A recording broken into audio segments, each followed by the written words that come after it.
Jeremiah chapter 24 is a very interesting chapter. Jeremiah is given a vision of two baskets of figs by Yahuwah. One basket is a good basket, and one basket is a spoiled basket of figs. And this chapter is in conjunction with the book of Daniel. This is about the exile of the good figs to Babylon under Nebuchadnezzar, and Daniel was one of them. And the bad figs were those that were left behind. So let's jump right in. It's a very short chapter, and I think you'll enjoy it.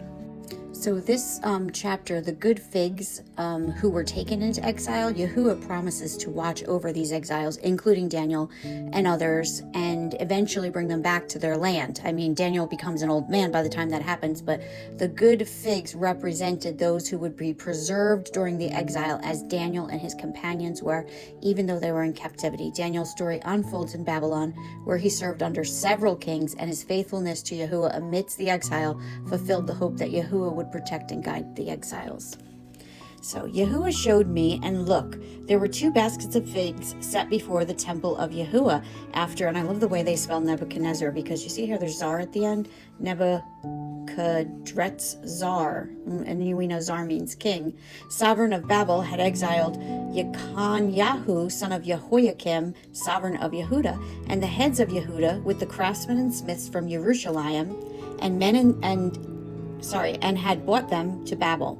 One basket had very good figs, like the figs that are first ripe, and the other basket had very spoiled figs, which could not be eaten. They were so spoiled. And Yahuwah said to me, "What do you see, Yirmiyahu?" And I said, "Figs, the good figs, very good, and the spoiled figs, which could not be eaten, they are so spoiled." Again, the word of Yahuwah came to me, saying, "Thus said Yahuwah, the Elohim of Yisrael, like these good figs, so do I acknowledge the exiles of Yehuda, whom I have sent out of this place for their own good into the land of Kasdim." So he exiled them for their own good, and I don't know what that good is yet, but we'll find out. "And I shall set my eyes on them for good, and shall bring them back to this land, and I shall build them and not pull them down, and shall plant them and not pluck them up." And I do believe that we are living through a similar time today. We're on the precipice of this. "And I shall give them a heart to know me, that I am Yahuwah." And he is pouring out his spirit on so many of you today. "And they shall be my people, and I shall be their Elohim. For they shall turn back to me with all their heart." And how many of us are doing that today? It's beautiful. "And as the spoiled figs that could not be eaten because they are so spoiled, for thus said Yahuwah, so do I give up Zedekiah, the sovereign of Yehuda, his heads, the rest of Jerusalem, who remain in this land, and those who dwell in the land of Mitzrayim," that's Egypt.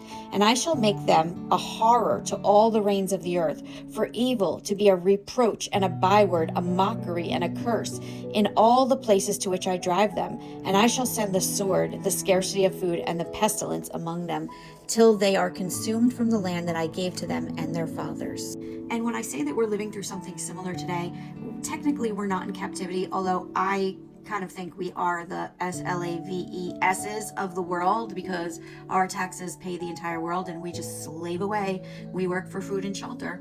But there are those of us that have turned back to Yahuwah with all our heart, and we're trying to preach that word on this app and other apps. And we've reached some, but there are others that are so stiff-necked, just like the Old Testament said, so stiff-necked. This people is a stiff-necked people. Their ears are stopped up, and they have scales over their eyes, and they cannot see the truth. They just cannot, and they're going to find out in the time of Jacob's trouble. And I pray for them every day, as I hope you do too. We'll be back tomorrow with chapter 25. It's a longer chapter, so I may be skipping around a little bit, but I'll let you know if I do that. Have a great day, friends.